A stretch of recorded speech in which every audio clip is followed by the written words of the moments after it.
All right. I'm just gonna.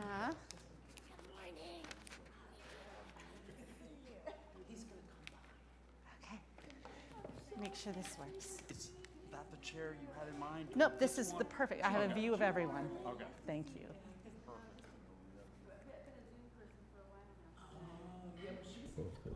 I'm gonna leave this with y'all and you can pass it around. I'm mic'd up.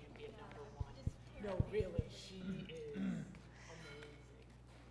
Well, good morning, everyone, and good morning to anyone watching on live. We're live streaming this, if that's okay with you all, and that way those who aren't able to be with us right now will be able to see it.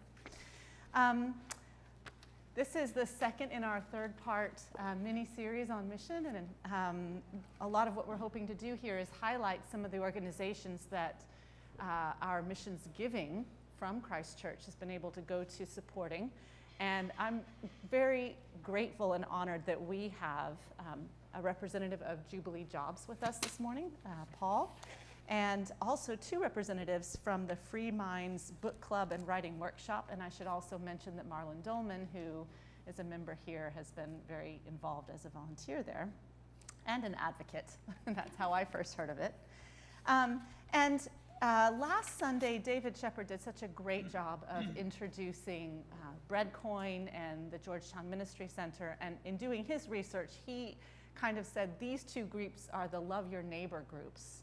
And if I had to come up with a summary, I was even just thinking of the names of these two organizations, Jubilee and Free Minds. And there's this dignity, there's this sort of almost celebration that comes out in just the names of these two groups.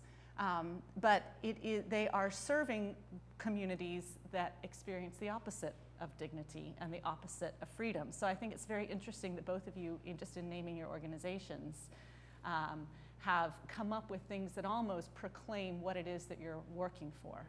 And it makes me very much think of the prophecies about Jesus, and this being a church, as being the one who came to proclaim the year of the Lord's favor, the year of Jubilee, and it was release for the prisoner, light for the blind, freedom from captivity. And so that's what the prophet had spoken of Jesus, and that's what he announced when he showed up at the beginning of his ministry, saying, this is what I'm here to do. So I think it's very consistent what both of you are seeking to do, not necessarily as Christian organizations, but it's in line with what we ourselves are called to be and to do. Well, I'd like to start with each of you. I have a few questions, but first of all, Paul, if you would tell us a little bit about your backstory and the backstory of Jubilee Jobs especially. What got you into what you're doing now, both as an organization and if you want to include anything personal, you're welcome to. Well, good morning, everyone, and thanks for being here. My name is Paul Newport, and the way that I got involved with Jubilee Jobs was actually I was attending a meeting in DuPont Circle, and at the time I was looking for more permanent work, and I was doing a lot of freelance stuff, and I asked this person that I was talking to in the meeting, I was telling them about my need for work, and she said, oh, well, you should go and see Terry Flood at Jubilee Jobs. And so I wrote that name down, and I contacted Jubilee Jobs, and I got a meeting over there, and I went and I met this gentleman named Lawrence, and Lawrence, just upon meeting me, he said, oh, so you must be here to volunteer. And I thought, all right, well, sure, that's fine, I'll volunteer. And so I started volunteering with Jubilee Jobs, and it just was this incredible experience that I had never had before. I had done things like help people at Martha's Table when I was in high school and things like that. But it was just a completely different world to me, I have to be honest. And I took to it immediately because I was able to just be helping people with things that I really understood. And that's hard to find sometimes. And help them with their resumes. I could connect with them, telling them about things that they're going to have to do on an interview and how they're going to have to present themselves and things like this. And so I really took to it, and I developed friendships, and I got more and more involved with Jubilee jobs. I was volunteering whenever I could, and then eventually Terry Flood asked me to come on in a temporary capacity as a part-time job counselor. So I took to that, and then after a few months I went on full-time, and I embraced the mission, and really, I feel sort of ashamed to say that I was not aware of so many things going on in the city, and things that underserved people dealt with. I'm ashamed to say I didn't know these things and understand these things. Do you mind highlighting what some of those things are? Well, it's it's just sort of the obvious thing might be opportunity, the lack of opportunities. But like I was speaking with Tara about earlier, was it goes before opportunity comes the nurturing and the past, possibly traumatic events in childhood, growing up, and these things, so many of us don't experience that at all. We're not. That's not part of our lives. That's not part of our experience, and but this happens to a certain section of our society. How does it affect? How does childhood trauma and those sorts of circumstances affect people as adults? Well, I think that it sort of, it will stay with them, of course, and it might stunt them in various areas when, having a conversation with someone or having a disagreement with someone, just sort of, maybe inabilities to deal with a situation in an effective manner. I was just speaking with Jarrell here, who was telling me about a fascinating class that he would teach. What was it called, Jarrell? It's called Thinking for a Change. Thinking for a Change, and these are the types of things that Jarrell is telling people to do to sort of preempt a bad situation, stop it from even occurring. And I think that's fascinating, because that's where a lot of the negative things will happen. That inability to be able to see, oh well, that's going to be a bad decision further on down the line. Yeah. I want to come back to this theme and hear more from Jarrell about this particular class and more, but maybe we could pass over to Tara, and I'd love to hear a little bit. So what we have here, and what Paul didn't mention, was aspiring actor who experienced the difficulty in finding employment, and that made him sympathetic to how difficult it is to get a job and what's all involved in that, and that kind of became the training for what he's doing now. Tara, former journalist. Yes, speaking of, well, good morning. I'm so grateful to be here with Jarrell, and just grateful for Christ Church. You guys have been amazing supporters of Free Minds, and a huge shout out to our Free Minds champion, Marlon, who is like superpower, beloved volunteer, always comes up with ideas. And that really sums up an amazing Terry and Jubilee Jobs. We love you, amazing partners. And that's what you need to fight against the incredible lack of opportunity and access to resources. And not only lack, but actual infliction of incredible harm and trauma with our members. And so we work with youth, children really, that are put in the adult criminal justice system. So between the ages of 16 and 24, anytime if your charge was then, we will stay with you throughout your entire incarceration and then home. And Jarrell will share about our reentry program. He is now amazing poet ambassador, is what we call it. He's going to share his gift for poetry and restorative justice and all of the incredible projects that our members are leading. So just a quick thing that what we are, if you think about it, reading and writing are the tools to create a community of support. So we build social capital, a network of support where our members were completely denied. And this is why we love connecting with the community and really gathering us all, we call it, on the same page, which is Jarrell's poem that he's going to read. And we have a lot of volunteer programs we can get into, but basically that's what it is using those tools of a book club discussion and writing to connect people to each other. We do trauma healing, we have therapeutic services, we have job training, we have a weekly book club, we have like so many programs that our members have led, initiated, but really that's the main thing, is connecting everyone together. We find that is our special sauce. If you don't have to be a reader, you don't have to be a writer, Jarrell is, but we have many members that are not. But their identity is, I'm a book club member. I'm a free mind, like you say. I love that. No matter what the system of incredible racial injustice and trauma, we can, as a collective, transcend that. So that was a little long. Oh, no, that's great. Can you pass it to Jarrell? I'd love to hear from Jarrell. I have so many questions I wish I could ask you. So you can answer things I'm not even asking if you want to. But can you tell us a little bit about whatever you want to tell us about your backstory and what brought you to what you're involved in today and why? First of all, good morning. Happy Father's Day to all the fathers. My name is Jarrell Allen.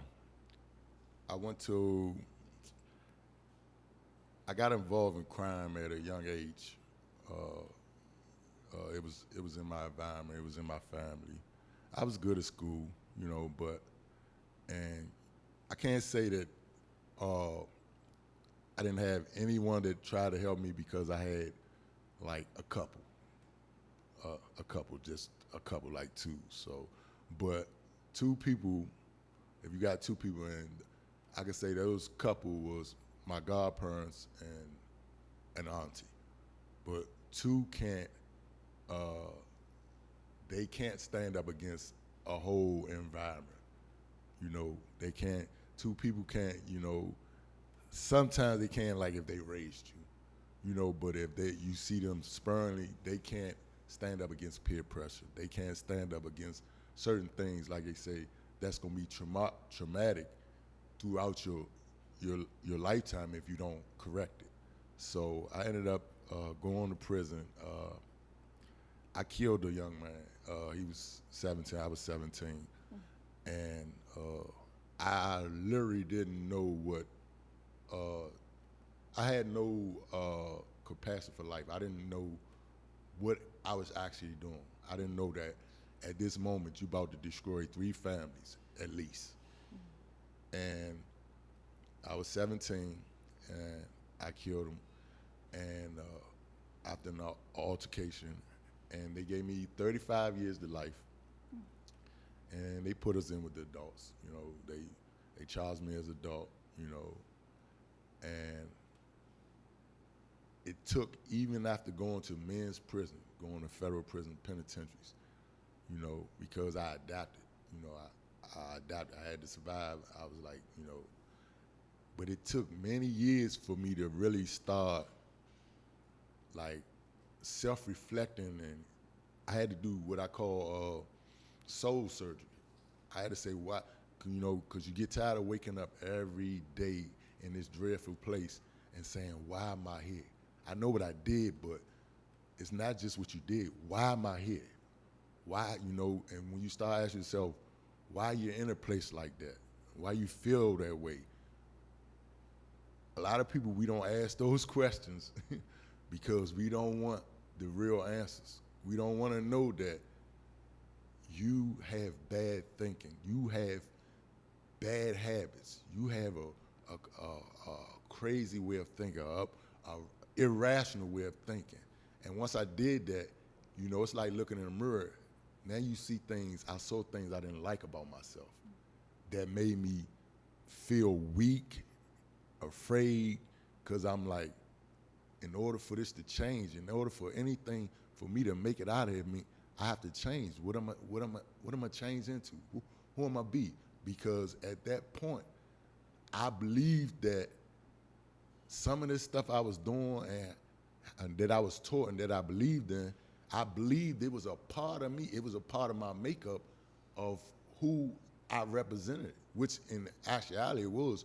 But in a more esoteric term, it wasn't me. It doesn't define me. You know what I'm saying? Like it doesn't define me. And it's been a arduous process, like, because I bucked it at times. I'm like, you know, but I knew just the math said you want something different, you gotta do something different, because this is what this been getting. This is what you just seen what it's been getting you, and you just seen how you look. You just seen how you just seen really how you really look. Not how you tell yourself you look, but how your actions, with your action, how ugly you really are. How ugly, afraid, and everything else, how you really are. So my way of that transition, those transmutations that took over many years, it came from books. My mother was a voracious reader, and that's what saved me in prison. You know, whether I was in solitary or whatever, when I read, I wasn't in prison. I was wherever the author was, wherever they took me. And that blew my mind that was the one way I could not be there. And then so many other things came from reading and writing. Like, it opened up, for lack of a better term, it opened up my mind, you know, to where now I realized, you realizing more stuff in this relative, like you have a closed mind, you're not open-minded, you know, and that's what meeting different people in books and everything, that's what it did for me. It opened up my mind and the possibilities, you know. So, like I said, I wrote a thing about my mother, because, like, to give you a short story, when we were coming up, I told you my mother was a voracious reader, and she had my uncle build a wooden bookshelf, a little one, and put it in our room, and she would put the books in there. She would get books, you know, people donated books. She knew where to go get free books. She would put the books she read in there, and she'd tell us about them. And we were little kids, we were little boys, so, you know, when our friends come over, you know, kids, they like to explore, and they would touch me like, leave our mother books alone. Leave them books alone. And my mother called me in there one day, you know, me and my brother, and she say, Peanut, she was like, why do you think I put them books in there? What did I tell y'all? So we're like, it's our books. She said, why you keep saying it's my books? Those are your books for you to read, you know? And I never forgot that, because when I realized that books were saving me in prison, and just the fact that my mind could go anywhere, it was just another one of her jewels that she had gave me that I misused, that I didn't use. But sometimes you get things when you need it, and that was just one more jewel that she gave me to save me, like, you know, and it came at the right moment, at the right time, you know. So I had gotten older, and I would order books with the little money I made. I would order books from a place called Bargain Books, and for most of their books you can get for like from $4 or $5 to $15, you know, relatively cheap.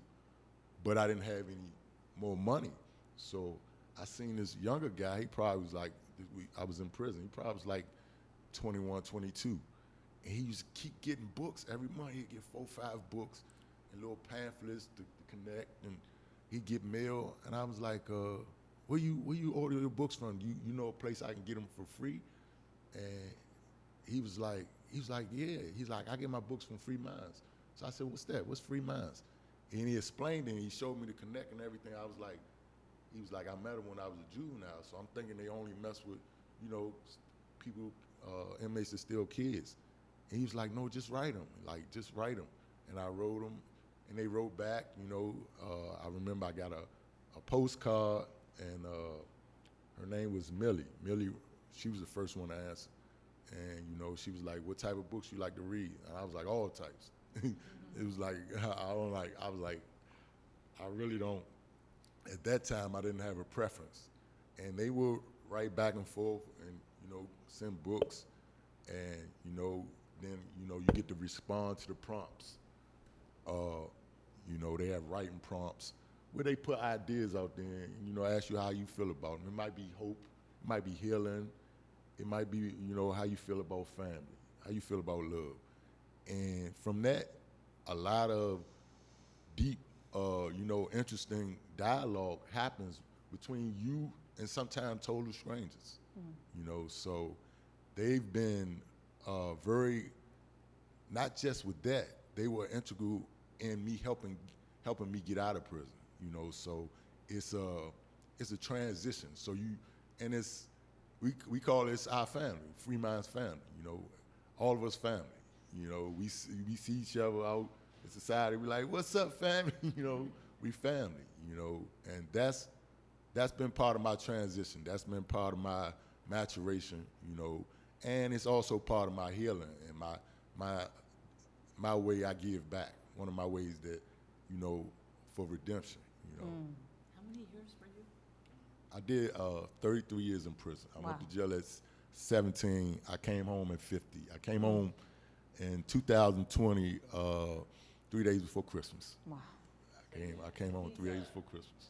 There's a law that we would love to have your help with called the Second Look Act that we pushed for many, many years. And if you were a teen, you could have a chance after a certain number of years to go back to the original judge, or if the judge is not there, and say, can I have, and we now have 180 men home, which is incredible, that have totally transformed the city. They're giving back, violence interrupters, credible messengers, but now there is a threat to it.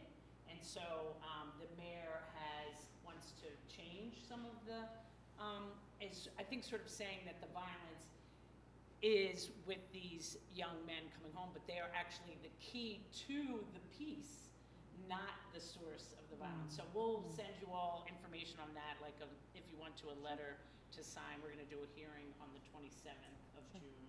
But it's incredible, like Jarrell, the men who are home. It's called Incarceration Reduction Amendment Act. And also I wanna shout out with Jarrell, with that internal, he really leads the other members in that incredible remorse from the harm that has been committed, and having them understand that it's the environment and the trauma that they have done, and what can they do.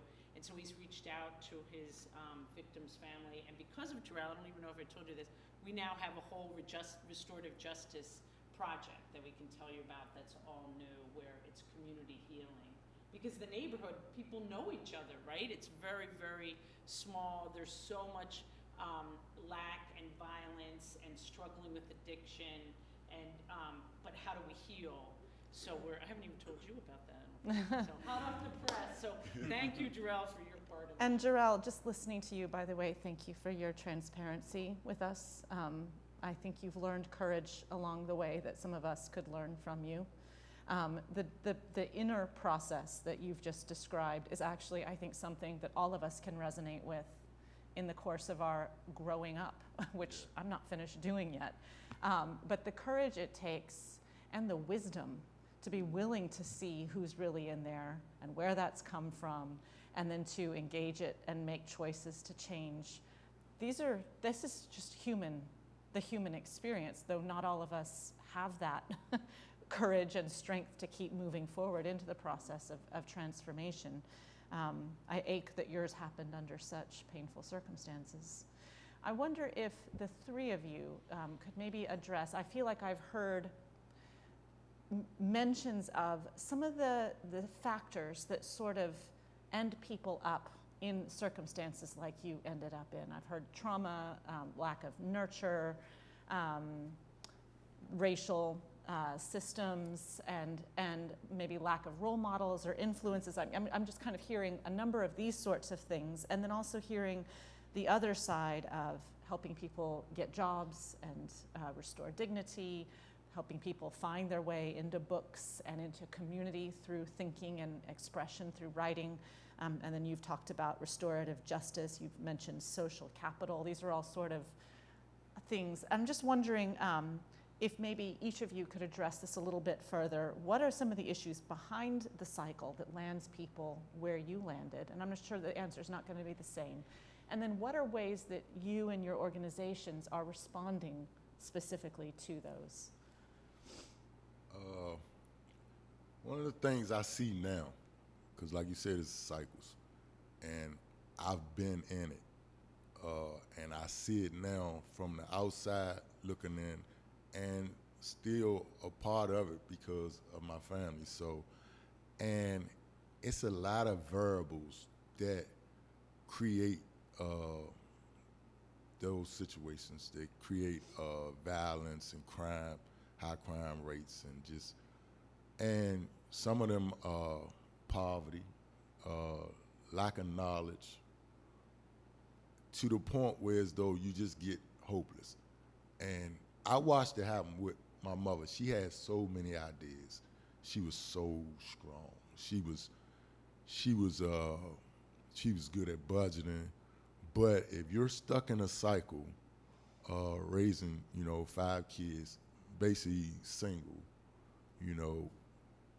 after a while, if you're not strong, if you don't have a support system, somebody that's still pushing you towards your dreams,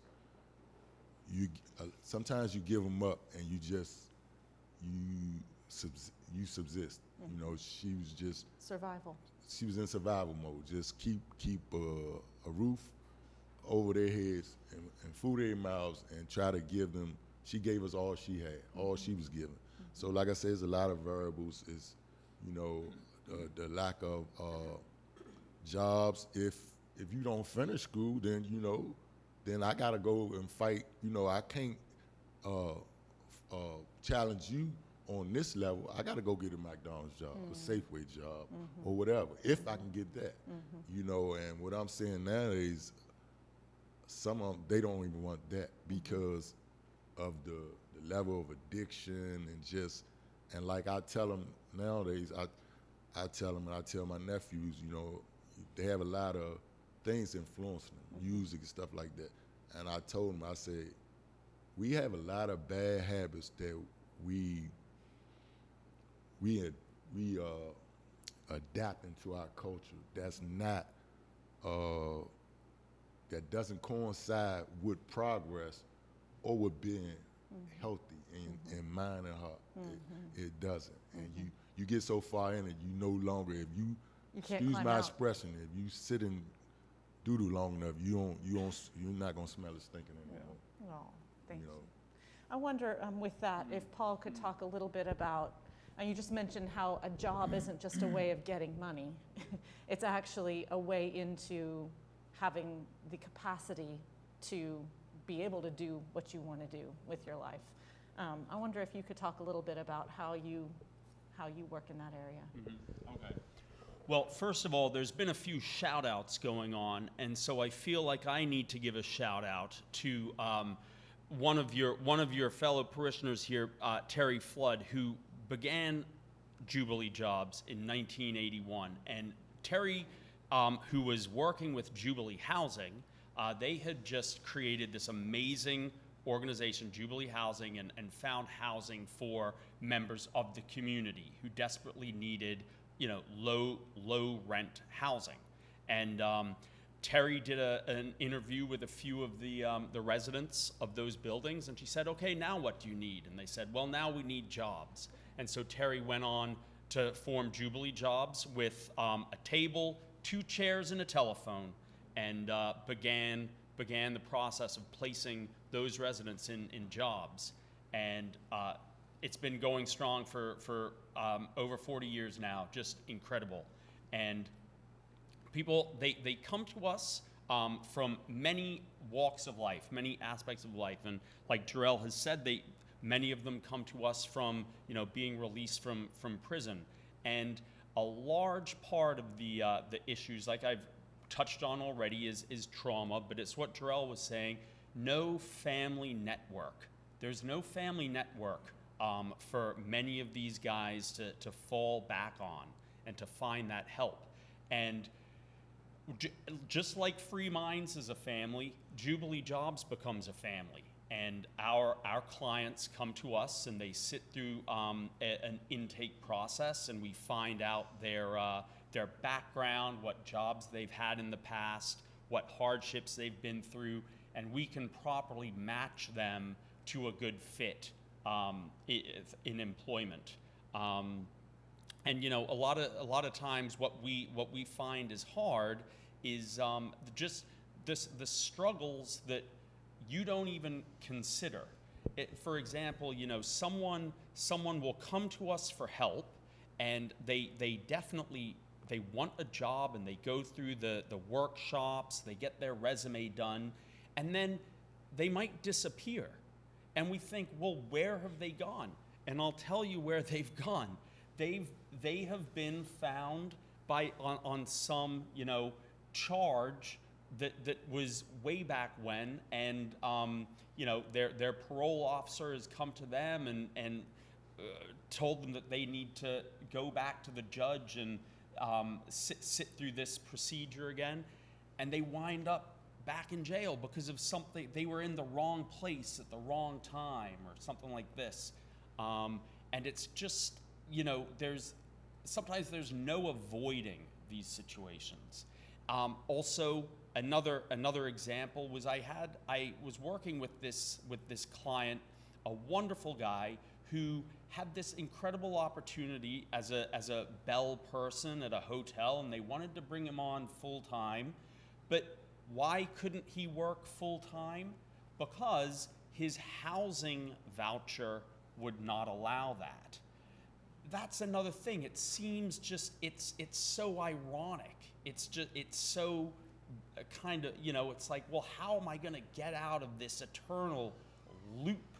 My housing voucher won't allow me to work 40 hours a week. I can only earn $27,000. And it's like, how is someone under those conditions supposed to go forward?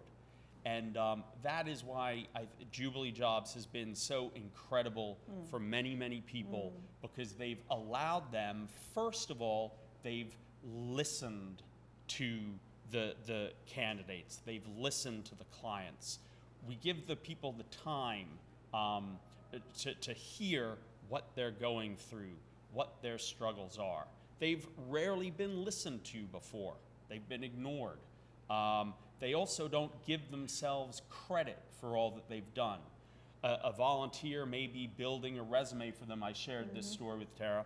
A volunteer will be building a resume for them, and they tell the volunteer the things, the job experience that they've had, and the volunteer will finish. They'll hand it to the client, and the client will read the resume, and they'll say, "Wow, this makes me look good." And it's that you say you are good, that's all, you've done all that, but they don't have the time or necessarily the ability to understand that they can be a player on the field, because in the past they haven't been allowed to get on the field. They haven't been allowed to play the game. Which I find is where Jubilee Jobs helps them the most, is we are able to take an individual and show them, these are your strengths, this is what you can do, this is how you can highlight and deepen your strengths and move on to the next step. And I've in my relatively short time there, a little over 7 years, I've seen some incredible success stories, incredibly inspiring, and we hope that it can keep on going. And when we work with other organizations like Free Minds, who are literally developing minds. It's allowing people like Jarrell to say, I want to experience more. I want to get more. I'm going to go to Jubilee Jobs to get more. Wonderful. And yeah, Thank so you. that's what I think it's all Great. about. Great. Tara, maybe you can speak from your side of things. Yeah, no, that's exactly, Paul summed it up really well. The only thing I could say is the systemic racism is the reason. Like Jarrell's saying, poverty in the U.S. country, I was just reading this, we're doing a whole class on closing the racial wealth gap. The average white family in the U.S. has $188,000, and the average for a black family is $14,000. And how do you close that gap of hundreds of years of no home ownership, redlining, not being able to buy a house? You're talking about in D.C. the segregation of where can you live in the housing, how can you afford a house? We know wealth comes from home ownership in our country, and if you can't have access, they have covenants, there's racial there's so many barriers against it. So that's what I think is beautiful about Jubilee Jobs and Free Minds, is educating the public and our members. Like, for example, we go into schools and for our program, our poet ambassadors like Jarrell, and we'll go to very well-resourced schools and schools that are really struggling, not even money for the DCPS, but just the trauma in the neighborhood, the safety. So we went to, I think it's the Field School. What's the one up?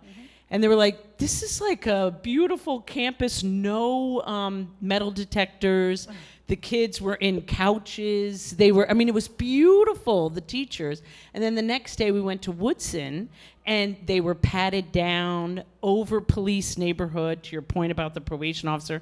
Our members were, pulled to the side of the road by the police thinking they're doing something wrong, immediately assuming that they're up to something wrong. You go into the classroom, the teacher's husband, because of the trauma, the health effects are so real, right? Daily safety issues. It affects your mental health, your physical health, the cardiovascular disease, all that. So the teaching staff is struggling, and so they're out, and it was a substitute teacher, and we all remember substitute teachers in our day, and there was just, and the poet ambassador's like, this is not, we gotta leave. This is not gonna work. And they were great though. We ended up doing one-on-one poetry.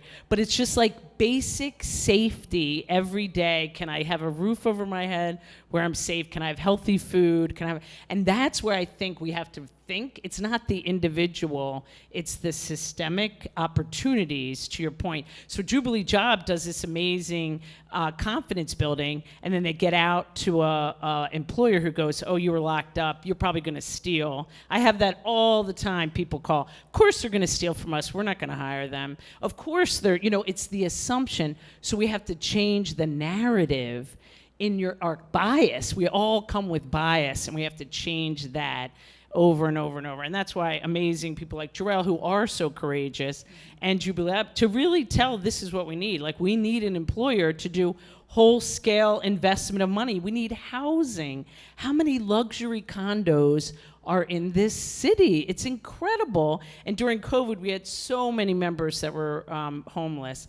And I begged the mayor, I'm like, could they just stay in an unoccupied luxury condo in Navy Yard? You know what I mean? And they were like, no.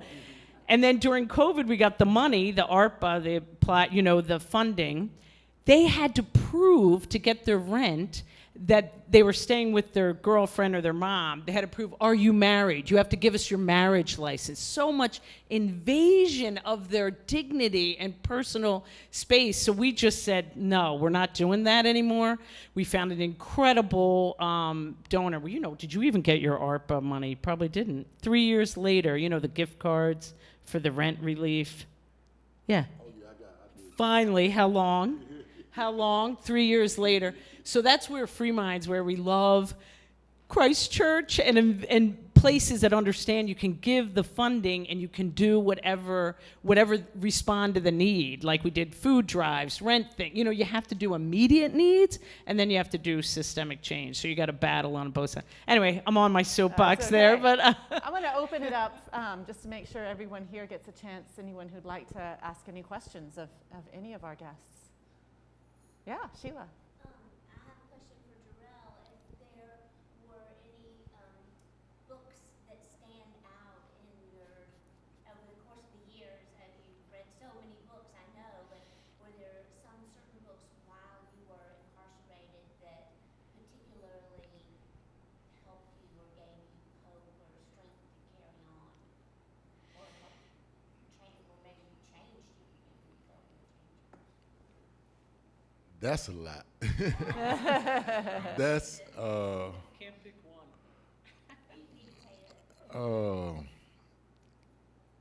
that's weird, right? Because I read all genres of books, so, and I read so many books, and it's so, I can better give you authors that like Okay. as Maya Angelou, Guy, yeah, Deepak Chopra. It's so many. Zora Neale Hurston, Sonia Sanchez. The list goes on and on. Like, what's his name? Right, all westerns. Yeah, no. Okay. But it's the list. It goes on and on. Like. Do you like self-help or fiction or nonfiction? I mean, we get the list. His was so varied. To your point, it was like, I guess you pulled something from every genre. I read cowboy books. Like one of my favorite authors is Lewis Moore. He's a legend. I just soak it up. Like I say, it's traveling for me. It's so many things in the book for me. So yeah, it's hard for me. I really don't have favorite books. I do, but it's so many of them. Like Make Me Want to Holler by Nathan McCall, and Maya Angelou's I Know Why the Cage Bird Sings.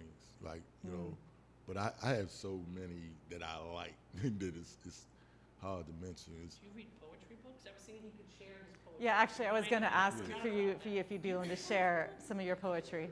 I do. Yeah, that's Sonia Sanchez, she's one of my favorite poets. Like, Is this a good moment to ask Jarrell to read some of his poetry? Thank goodness he has it on his phone. Okay, yeah, I'd love to hear it. This is his own. I'm not an orator. I'm not an orator. I just write them. Like yeah. I don't remember them, but I write them. I don't. It's just a form of therapy for me. While he's pulling out, on the back table we have a book, so our members write. So we have The Untold Story of the Real Me, which is exactly what we're talking about, right? The systems and the courts and the police have a story, but this is from their own, and we have profiles about education, about getting through. And then we have another, he was talking about the magazine. It's small because of print, the cost of mailing is so high now. How much is a stamp? It's crazy.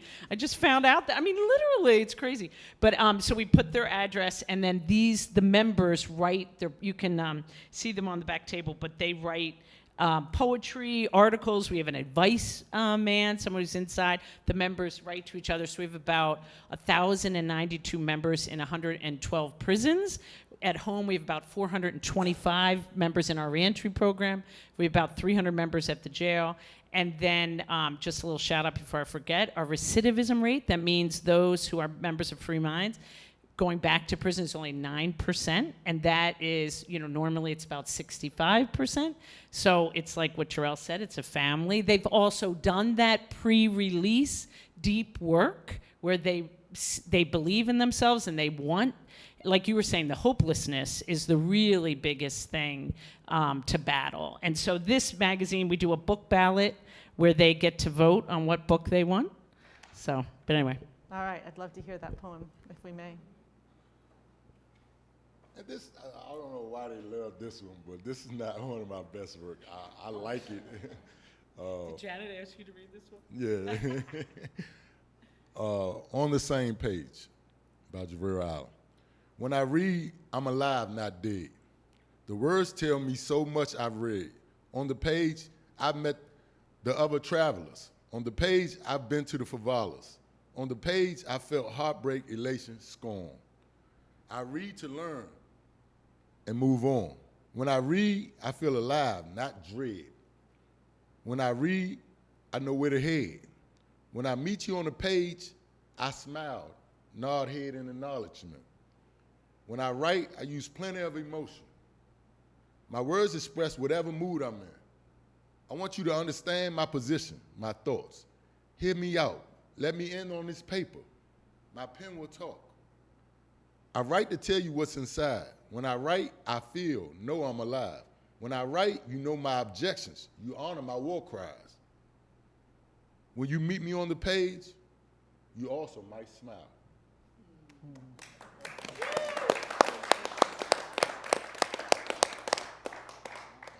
Marlon, yeah. Jarrell and Tara, do you want to tell people about the monthly Write Night? Oh, yeah.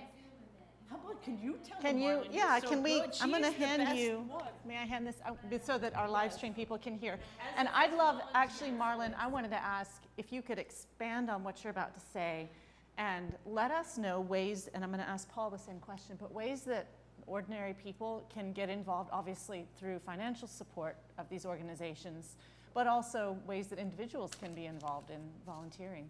Yeah, the best day of your month will be to come in to a Write Night, and used to be live and we would do it together, which was very special, but now it's on Zoom. But it's amazing because we have people from all over the US, Honduras, Carlos, all over the world who will call in, and some members who are returning citizens will tell us a little bit about what they're working on. We'll celebrate some people's successes, and then they'll show you all these poems that people have written, young and old, inside, and you can just write a little note of encouragement. It's kind of, it reminds me of signing a yearbook. You can see how old I am. But you just sort of say, I like this or that about the poem, or this, I can, you know, this resonates with me, whatever. And you can do it kind of in a color, just online, very easy. I'm not technical at all. And then those poems go back to the writers inside. And sometimes, Jarrell, you know, when people come back, they'll say, Tara, I thought you and Kelly were writing all these. I did not believe. And they'll see a room of people or a Zoom room of people who were there too. And it's just the most fun of your week. And it's usually a Wednesday night. And if you go on the website or, you know, or you sign up for the email letter, it'll remind you, and you just jump in, and you get to be part of DC you may never get to be a part of. And you do so without having to drive anywhere. It's No, online. exactly. Thank you, COVID. You know, Yeah. it you know, you could be in the middle of, I'm often at work, and then I'll stop and just take a moment and do that, and I think, that was a great poem, that was so much fun. Your heart is so light. You don't know the gift that you give us, Jarrell, when people share some of their art with you. You just feel like it's the best thing that happened to you, and you think, wait a minute, I was there to help or do something. Like, no, you walk off lighter and just seeing things in a little bit of a different way in DC. And I thank you both for providing some of the scaffolding in DC that help us get along. I mean, a lot of us grew up with families, schools, churches, things we took for granted that we didn't even see as sort of the framework for how we were going to raise ourselves. Mm-hmm. And if you can imagine doing that in prison with no family, no school, no church, no support structure, and you're going to raise yourself, you know, from a teenager on in the most inhospitable environment for that. Mm-hmm. It reminds me of that, and I am not the religious leader here, but the parable of the sower, about, you know, seeds, you know, are tossed out in the world, and you might land in a very lucky place with a lot to help you grow, or something very barren. You may not grow at all, but if you do, look, what a gift to come back and, you know, tell us how to do it the hard way. And what a privilege for volunteers to be able to meet you on the page. Literally. It's a lovely conversation to be able to enter. Paul, could you just, I know we're getting close to the end of our time, but how could people like us be involved beyond financial gifts? Well, that would be through volunteering, just the way that I started with Jubilee Jobs, and it's just a wonderful way to connect with our clients that we work with, and many people who come and volunteer with us, they love it because, you know, they will be sitting right there next to, you know, the individual who needs the help. They can build a relationship. They can have small talk, chat, but also help them right there on the computer, filling in an online application, doing a resume, doing a mock interview. I mean, there's so many things that our volunteers do to help us. And I've put some flyers over there to volunteer. We would love it if people are able to come on in to our little modest office and sign up and have an hour-long session there with a client. But also we can do it on Zoom as well. We have a number of volunteers who still volunteer via Zoom. If any of you might have a workshop you would like to teach, into developing a new workshop. What sort of for our workshops clients. do you already do? So we do already a conflict resolution workshop, and we also do an interview skills workshop. Okay. So the soft skills that we all need for getting into employment and advancing or remaining in employment. Exactly, Yeah. exactly. But you know, we want some. You know, hopefully someone might want to do a workshop on a training or something like this. If someone has some kind of management experience on how to best manage a situation, or how to deal with you know, specific issues in the workplace, come along and do a workshop for us. I mean, we're open. We want to give our clients as many opportunities in our little building that we can. Wonderful.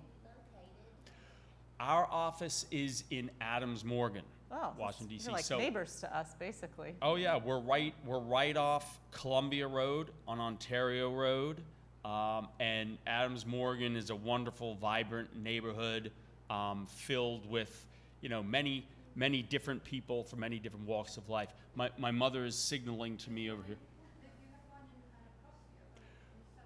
We do have an office in Anacostia. We are currently not operating out of there right now, just due to staffing and whatnot. But we will one day be back there with job counselors and assistants over there.